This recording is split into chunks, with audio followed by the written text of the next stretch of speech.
Et donc Romain Dobré avec nous pour conclure cette demi-heure sur les aspects de marché, les aspects techniques de marché, membre de la cellule Info d'experts de Bourse Direct. Bonjour Romain, merci d'être avec nous. On vous retrouve tous les jeudis avec demain une journée particulière, la journée d'échéance trimestrielle des 4 sorcières comme on les appelle. Est-ce que d'ailleurs ça participe, est-ce que cette journée clé de demain, cruciale pour un bon nombre d'investisseurs, est-ce que cette journée-là participe peut-être à, je sais pas, les nouveaux sommets qu'on marque aujourd'hui sur les indices? Bonjour Grégoire, bonjour à tous. Oui, très probablement, puisque en fait, sans entrer dans des détails trop techniques, l'échéance des marchés dérivés entraîne la nécessité pour les personnes qui ont des positions sur les options, que ce soit les investisseurs ou les hedgers, de couvrir leurs positions, de les équilibrer en fait avant l'échéance des marchés dérivés. Donc les mouvements à l'approche des échéances sont souvent amplifiés, et d'autant plus quand c'est une échéance trimestrielle comme celle de mars, comme celle de demain, qui est vraiment importante, qui en plus a déclenché beaucoup d'intérêt. On avait peu d'intérêt au cours des mois précédents. Celui de mars est quand même important. La position ouverte sur le futur CAC 40, elle est aussi importante que celle de mars 2017. On n'avait pas eu de position ouverte aussi grosse depuis mars 2017. Donc il y a vraiment eu de l'intérêt. Alors il y a probablement des équilibrages, des vendeurs à découvert. Il y a un peu de tout puisque le marché est monté un peu en divergence et qu'on a manqué de volume sur pas mal de niveaux. Mais c'est vraiment important. Donc on va observer évidemment les dernières réactions de demain avant l'échéance, de voir si le marché est tiré ou s'il a l'air de vouloir corriger un peu avant l'ouverture. Pour l'instant, le sens, ça a l'air d'être plutôt la hausse comme on le voyait. On a franchi les bornes d'un petit trading range 5247, 5293 et on vient d'aller toucher une cible importante aujourd'hui sur l'indice CAC 40, 5339 points. C'est une grosse résistance mensuelle. C'est même le niveau à partir duquel on a déclenché le mouvement de baisse qu'on a connu en septembre dernier. Donc il y avait un grand trading range en haut de marché et on est aux portes de ce trading range là. Donc ça va être intéressant de voir comment le marché se comporte. Pour l'instant, ce qu'on peut en dire, c'est qu'il tient quand même extrêmement bien. Il y a des sources de déception. Alors, le Brexit, c'est passé pas loin de la catastrophe hier soir, mais l'annonce du report du rendez-vous entre Trump et le président chinois, c'est quand même pas une bonne nouvelle pour le marché. Et pourtant, on tient très très bien. Il y a eu un petit trou d'air au moment de l'annonce, mais 20 points histoire de marquer le coup, et c'est reparti quasiment aussi vite. Donc, je crois qu'on est toujours dans la même configuration. On a du mal à baisser. Il y a beaucoup de couverture dans les portefeuilles. Il y a eu un petit trou d'air dans les couvertures il y a une quinzaine de jours. Elle s'est reconstituée et on sait qu'il y a déjà des couvertures sur le mois d'avril. Donc, voilà, toujours de prudence de la part des investisseurs. En revanche, de plus en plus d'optimisme dans le consensus et dans les discours. Donc il va falloir monitorer. Aux États-Unis, c'est un petit peu plus dégradé la configuration. À Paris, on a l'impression qu'on aura les moyens de s'installer au-dessus de 5339, donc 5340 futur CAC 40. Si on arrive à s'installer au-dessus de ce point-là pendant 3 jours en clôture, on peut espérer aller faire une extension supplémentaire et pourquoi pas aller chercher 5440, 5479. Ça, c'est pour le scénario optimiste.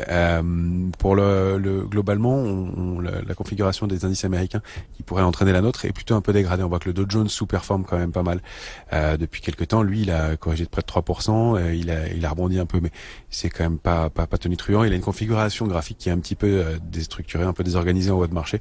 Ça sent un peu la désorientation, mais il y a pas de figure de retournement majeur, il n'y a pas d'éléments qui laissent à penser à une baisse. Les signaux qu'on avait la semaine dernière ont produit une baisse microscopique, 77 de baisse à Paris, et qui a fait de support à un rebond assez rapide. On est allé s'appuyer précisément sur du canal haussier au sein duquel on évolue depuis le 27 décembre dernier. Donc pas de danger, au contraire, chaque repli est mis à profit pour être payé. Maintenant, je suis pas sûr que ça puisse continuer très longtemps à fonctionner comme ça.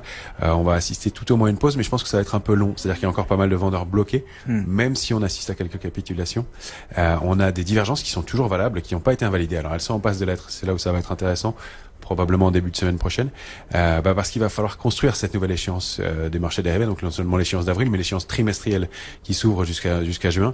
Et là, il y a pas mal d'éléments à prendre en compte puisqu'on va rentrer dans toute la période de versement de dividendes. C'est pour ça que le contrat futur avril cote 20 points de moins que le contrat du mois en cours. Et puis, il va falloir trouver des relais, des ressources. Alors, pour ce qui est des actifs qu'on travaille, aller chercher cette extension éventuelle.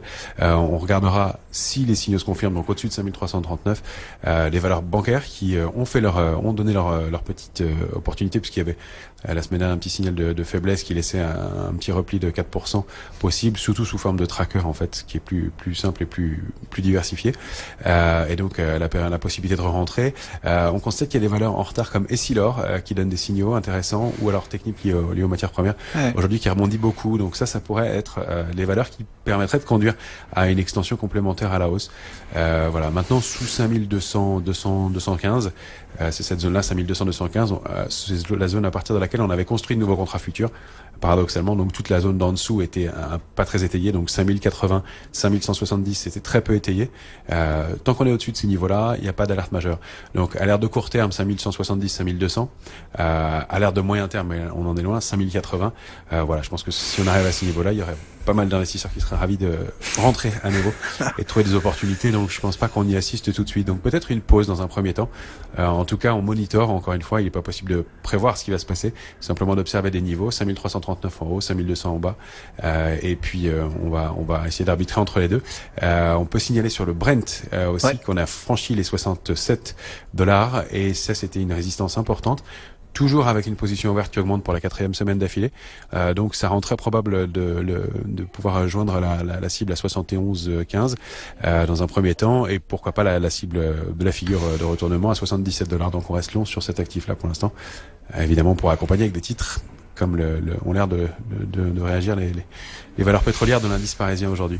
Oui, effectivement, un technique, vous le disiez, vous le citiez dans ces titres en retard qui se comportent bien aujourd'hui, avec l'effet prix du pétrole peut-être qui joue, sans doute. D'ailleurs, le titre technique gagne plus de 4%, et puis Essilor, là aussi dans les valeurs en retard, qui soutiennent le marché désormais. Essilor Luxottica qui gagne un peu plus de 3%. On trouve également du Unibail, des télécoms, Orange, là, ces titres aussi là très en retard, plus 1,5% pour Orange, ou encore Unibail qui gagne près de 2%. Merci beaucoup Romain, merci d'avoir été avec nous en duplex depuis Bourse Direct.